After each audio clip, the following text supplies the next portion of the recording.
Nada de lo que hemos hecho es delito. Trabajar para la independencia de Cataluña de forma pacífica no es delito. Votar no es un delito. En cambio, impedirlo por la fuerza, sí. De defender la democracia siempre por encima de todo, de forma pacífica, la libertad y el mandato. Que ningún acto de los Mossos d'Esquadra fue contrario a la Constitución. La organización de un referéndum, de una consulta, no es ningún tipo de delito. Estoy radicalmente, totalmente en contra de la violencia. Faltaría más que en democracia tengamos que tener miedo. Llamamos a movilizar a los ciudadanos en defensa de las instituciones de Cataluña. Ni un solo incidente en movilizaciones con centenares de miles de personas durante años. Usted me estaría preguntando en otros términos y me señalaría incidentes concretos y problemas concretos que, como no los hubo, no me los puede plantear.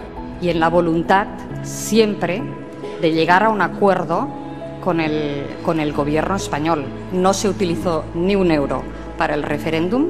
Y en cambio aquellos que amenazan de forma ostensible dichos valores y dicha Europa de los derechos y las libertades se sientan hoy en el estrado entre las acusaciones.